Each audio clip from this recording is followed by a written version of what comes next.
Assalamu alaikum students. Today we'll continue with our last topic, that is cohesion and coherence. And for that, I'll share with you my screen,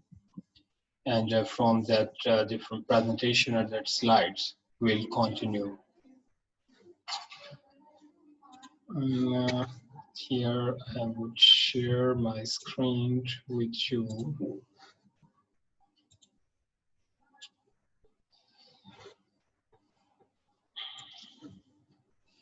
First of all, we can also have a certain revision of certain things, and then we can continue with that. And I'll also again explain to you that what is cohesion and coherence. Definitely, objective is that you people understand everything perfectly. As you can see on your screens, on screen share, that cohesion, it's all grammatical and lexical links that link one part of a text to another. This includes use of synonyms, lexical sets, pronouns, verb tenses, time references, grammatical references, etc. तो इसको इस तरह से explain किया जा सकता है कि कोहेशन जो है कि ये एक ऐसी डिवाइस है टेक्स्ट के अंदर कि जो टेक्स्ट को आपस में जोड़ के रखती है। नेक्स्ट ऐसी स्लाइड भी आएगी जिसमें एक्सप्लेन किया जाएगा कि कोहेशन को आप समझ लें कि एक गम है, कि जिस तरह से गम चीजों को जोड़ देती है, इसी तरह से ये जो कोहेसिव डिवाइसेस या कोहेशन है, ये एक टेक्स्ट के अंदर, किसी एक रिटन चीज के अंदर उसके सेंटेंसेस को, उसके वर्ड्स को आपस में जोड़ती है। अब इसमें बेसिकली दो चीजें हैं, एक है cohesion and second is coherence. तो कोहेशन को आप कह लें कि जो वर्ड्स हैं, वर्ड्स के लेवल पे, कि वर्ड्स के एक दूसरे के साथ जो लिंक है, they are linked together, that is cohesion. And coherence, coherence को इन सिंपल वर्ड्स में आप कह सकते हैं कि वो आइडियाज का लिंक होना, कि आइडियाज की एक प्रॉपर तरतीब होना, कि एक आइडिया दूसरे आइडियाज के साथ, या मेन आइडिया को सारे आइडियाज, बाकी जो सेंटेंसेस वो उसको सपोर्ट कर रहे हो, उसको एक्सप्लेन कर रहे हो या उसको एक्सटेंड कर रहे हो, तो दैट कॉल्ड कोहेरेंस। तो हियर इट इज कोहेशन। अब coherence it can be thought of as how meanings and sequences of ideas relate to each other, कि उनका जो आपस में रिलेशन क्या बन रहा है। Typical examples could be general to particular, कि किस तरह से कोहेरेंस अचीव किया जाता है या उसका क्या तरीका होता है कोहेरेंस का, कि पहले जनरल बात की जाए, उससे फिर कोई पर्टिकुलर एक खास बात स्टेटमेंट दे के फिर उसकी कोई एग्जांपल दी जाए, कोई प्रॉब्लम दे के उसका सॉल्यूशन दिया जाए, कोई क्वेश्चन पूछ के उसका फिर आंसर दिया जाए, कोई क्लेम करके काउंटर क्लेम दावा किया और फिर उसके ऑपोजिट जो दावा वो कर दिया, तो ये उसका एक मैसेज हो सकता है।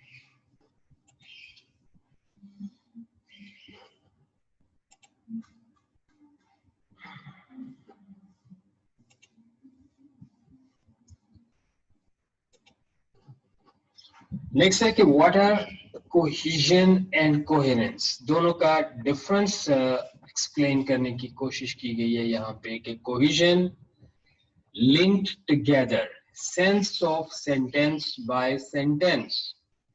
कि जो सेंटेंसेस हैं उनका आपस में कनेक्टिविटी जो है, कि they are connected, that is called cohesion, कि जो आपस में जुड़े हुए।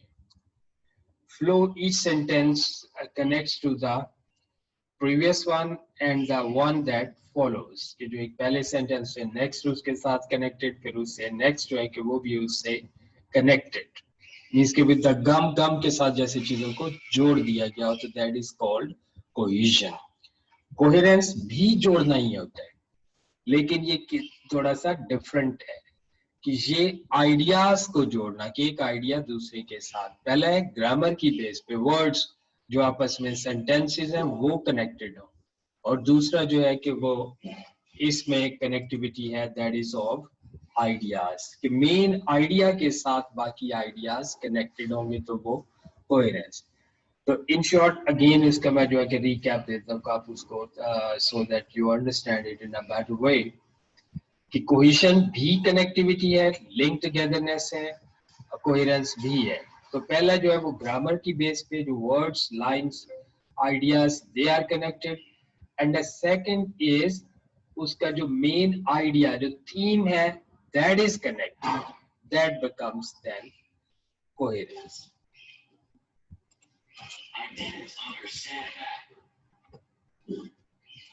एग्जांपल्स ऑफ कोहेशन अब कोहेजन किस तरह से उसकी एग्जांपल इसको आप यू कैन अंडरस्टैंड कि प्रोनाउन के साथ पहले जो है कि वो एक सेंटेंस को दूसरे सेंटेंस के साथ कनेक्ट किया गया है कहते I met Sally येमेनका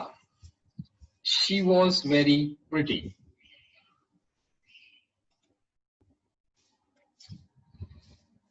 I met Sally Yemenka she was pretty अब शी जो है कि दैट इज द प्रोनाउन तो प्रोनाउन के साथ शी की वजह से अब जो शी कहा जा रहा है she was pretty was pretty तो जो फर्स्ट सेंटेंस में नाम दिया गया है कि सैली येमेन का तो अब उसके साथ एक सेंटेंस दूसरे के साथ शी का जो एक टेक्निकली प्रोनाउन चूज किया गया है तो इसके साथ इसको कनेक्ट कर दिया गया है chain has a new house अब इसका यानी डिटर्मिनर्स है डिटर्मिनर्स होते हैं कि जो जैसे ये द इसको डिटर्मिनर कहते हैं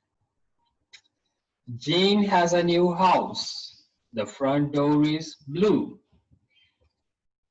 अब Jane she has a house अब front door किसका जीन्स के हाउस का अब उसके साथ फ्रंट डोर यानी सेकंड सेंटेंस इसमें बताया गया कि door is blue the word जो द यूज किया गया उसके साथ उसको कनेक्ट कर दिया गया पहले सेंटेंस के साथ तो ये डिफरेंट यानी कि इसकी एग्जांपल आ गई अब लास्ट पे उसी की सेम एक डिटर्मिनर की एग्जांपल है कि Susan sent her meal back the steak was undone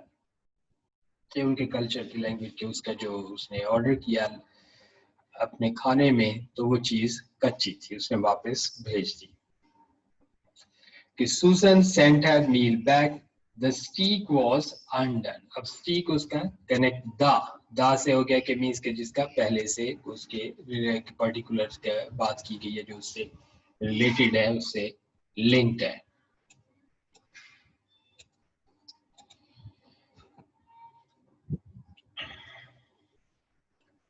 next paraphrasing की भी एग्जांपल ऑफ कोहेशन है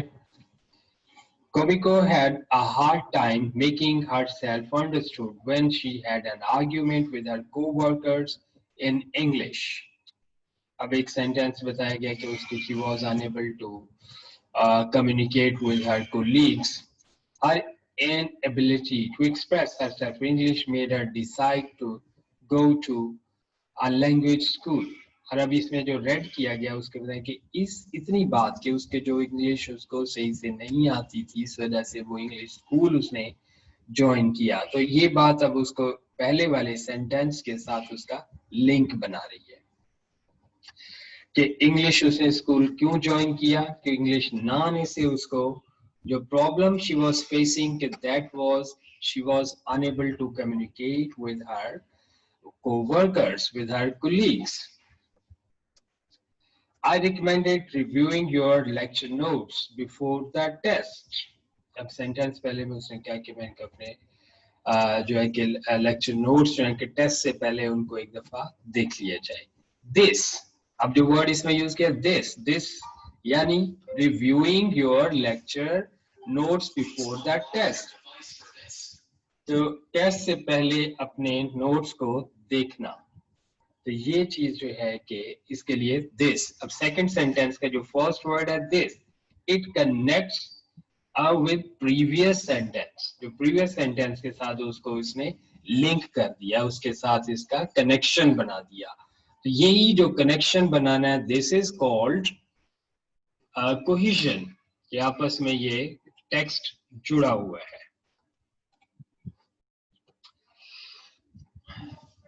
Another example, एक टेक्स्ट जो विदाउट कोहेरेंस है, वो तो एग्जांपल्स आएंगे कि जिसमें जो है कि कोहेजन है. तो उसके बाद सेकंड चीज आ जाती है कोहेरेंस. तो कोहेरेंस इसमें बताया कि जो एक आइडिया, जो मेन थीम है, उसके साथ बाकी चीजें जो हैं कि वो कनेक्टेड होनी चाहिए. तो अगर उनके साथ वो कनेक्टेड नहीं है तो it is example of text without coherence. I like Jessica because she is cute. अब पहला उसे सेंटेंस में कि I like Jessica because she is cute. अब बात तो चल रही है जेसिका को लाइक करने की. अब अगला सेंटेंस देखिए और टोटली थीम उसने चेंज कर दिया कि क्यूट गर्ल्स लाइक स्पेगेटी. अब स्पेगेटी क्यूट गर्ल्स को, अब पहले उसकी जो अपनी लाइकिंग फॉर जेसिका थी वो थीम छोड़ के अब उसने कि girls like cute girls like spaghetti और थीम शुरू कर दिया. अच्छा चलो, ये हो गया दूसरा थीम हो गया कि गर्ल्स की जो लाइकिंग है उसकी बात हो गई.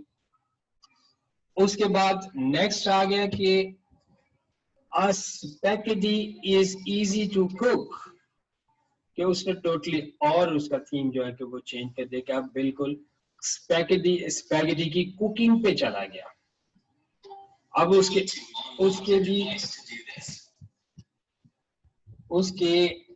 जो है कि स्पैगेटी की कुकिंग की बात करते हुए उससे अब स्पैगेटी की बात को भी छोड़ दिया और अगले सेंटेंस में और ही बात स्टार्ट कर दी कि cooking has changed my life, कि अपनी लाइफ पे कुकिंग के असरात की बात. तो अब सारे जो सेंटेंसेस को अगर देखें ग्रामेटिकली ठीक है कि I like Jessica because she is cute, cute girls like spaghetti, spaghetti is easy to cook, cooking has changed my life. तो ये सारे सेंटेंसेस इसमें बताया गया कि किस तरह से उनका जो आइडिया है वो एक आइडिया के साथ कनेक्टेड नहीं, हर सेंटेंस में डिफरेंट आइडिया दिया गया है. तो इसलिए इसे कोई ये भी नहीं पता चला कि इस पूरे जो सेंटेंस है इसमें मेन आइडिया क्या है, कि आप ये नहीं कह सकते क्योंकि हर में डिफरेंट है. पहले सेंटेंस में है कि उसकी लाइकिंग फॉर जेसिका, दूसरे में आ गई कि क्यूट गर्ल्स की जो ईटिंग प्रेफरेंसेस है उसकी बात कर रहे हैं. अच्छा, उसके बाद जो पर्टिकुलर फूड है स्पैगेटी, उसके जो कुकिंग प्रोसेस है उसकी बात कर रहे हैं. अब उसके जो लास्ट सेंटेंस में वो जो है कि कुकिंग प्रोसीजर या कुकिंग हैबिट है उसके लाइफ पे इफेक्ट्स की बात कर रहे हैं. तो हर सेंटेंस में डिफरेंट थीम है. तो जब डिफरेंट थीम होता है तो इट मींस कि द टेक्स्ट जो रिटन चीज है वो दैट इज विदाउट कोहेरेंस. तो ये आपको सिखाने का जो पर्पस ये है कि whenever you right something you have to create your write up with these two things. There must be cohesion and coherence as well. So, okay, students, here I end my today's this lecture, and especially I stop this sharing, and we'll continue this tomorrow as well. There are certain other things which further will be is explained on the basis of this, and after this class I'll share with you